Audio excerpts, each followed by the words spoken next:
Hi guys, Dr. Kischa here. Welcome back for another video.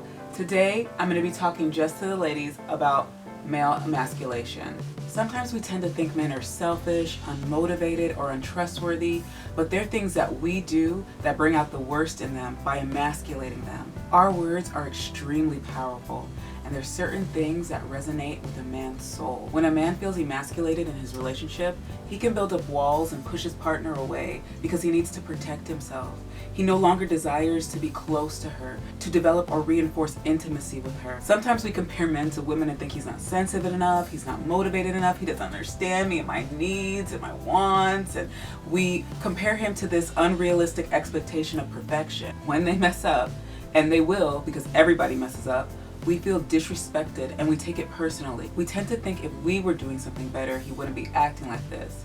But we need to learn how to speak to the king in him. We can't let our anger turn into resentment. So I'm going to talk about a couple of things that we do that we need to be aware of and change that emasculate our men. First, women, if we don't let that man speak, let him get a word out. Let him finish his sentence. Please don't ask him question after question after question, then interrupt him with your explanation because it wasn't the right one, bombarding him with more questions, interrupting him when he's not giving you the answer that he wants, trying to finish his sentence. Let him get it out. Let him get it out so he won't be frustrated and turned off and not want to speak to you anymore. Because that's what's happening.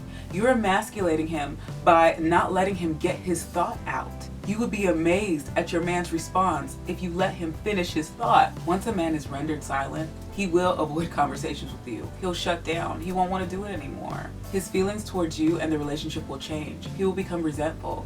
And then oftentimes he'll become reckless with his words and his actions. Second thing, we withhold admiration. Now, admiration is every man's type. Have you ever seen somebody walking with someone and you think that they're out of their league? Well, that's because they might have the capacity to do this skill. When a man is appreciated for their efforts, like fixing something or solving your problem, they feel on top of the world. When we diminish or minimize what they do, that's emasculating them. When we compare them to others, especially when we feel that they're not doing something that we feel they should be doing. You know, like, baby, did you see that Mike remodeled Sarah's kitchen? Oh my goodness, it's so nice. I wonder how he did it. Did he take a class? Oh my gosh, did you see the craftsmanship? It looks beautiful. All that's gonna do is leave your man hating Mike and Sarah and resentful of you. He's not gonna feel jealous. He's gonna feel unworthy of being in a relationship with you. Remember, you picked that man. Nobody forced you to be in that relationship with him. So stop trying to do reverse psychology and motivate and uplift him. We withhold intimacy or sex when we feel like our partner isn't acting right to try to motivate them. Now for men, sex helps them release tension. It gives them energy or fuel to give us what we need. We create emotional distance when we withhold it from them. In those moments, we're also depriving ourselves of intimacy and closeness with our partner. It's a passive-aggressive attempt to get what we want and to gain control back in the situation. If you continuously place your partner on punishment and withhold that intimacy, they'll be in a constant state of rejection. And that can lead to a host of other problems, including infidelity. So talk to your partner with what's bothering you. When we cut off intimacy or sex in hopes to get them to act right, that's another form of emasculation.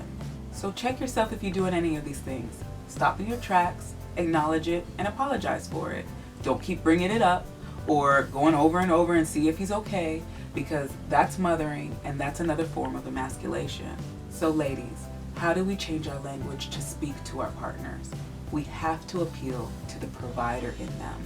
Men love to provide. It's their purpose. It's their calling. If you want to bring out the worst in a man, don't have anything for him to provide. So tweak your language. Let him know what fulfilling your request will provide you with. Baby, it makes me feel appreciated when you wash the dishes after dinner. I feel loved and supported when you take out the trash. I feel like I have a partner when you wash my car. And after you do that, appreciate them for what they did. Now this might take some time, and be patient.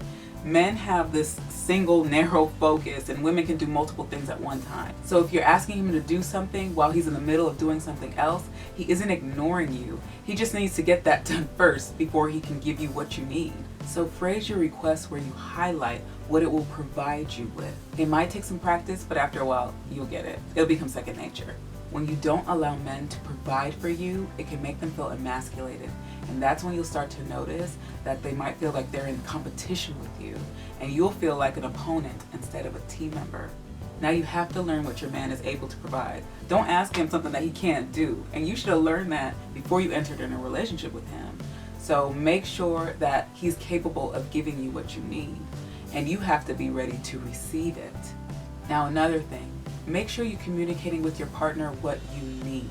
He won't always know what you need. He's only going to give you what he thinks you need. Tell him exactly what it looks like and how often you need it. Don't assume he's going to know exactly what you're talking about. Then turn it around. Ask him about his needs. It's not all about you. When we minimize a man's needs, he can become resentful too and start lashing out. Then the whole thing shuts down and we're in this vicious cycle. And make sure not to phrase your needs as demands. We all know what happens when we start demanding things. Me, I shut down. I'm gonna dig my heels in and I'm not doing it no matter what you say. So that's exactly what can happen with your man too. When a man is feeling disrespected in his relationship, he will look for other outlets to make him feel like a man. He'll throw himself into work, other activities, or throw himself onto another woman. So try your best to tweak your language. Just those simple suggestions can motivate him to change. So do some reflection. If this is you, I would suggest that you get to the root of your behavior. It may not even have anything to do with your partner, so you might need some professional intervention. But if you're feeling triggered by your partner's lack of drive and ambition, and you've applied all of my suggestions, then professional intervention for the both of you should be the next step. So don't give up, ladies. Small changes in our behavior can speak to the heart of a man, and then ultimately we can get what we need in return. Thanks guys, that's all I have for you today. Leave a comment below. Share with me your thoughts on this video. Make sure you like, comment, and subscribe, and share this video with somebody that you think it'd be helpful to. Until next time, bye.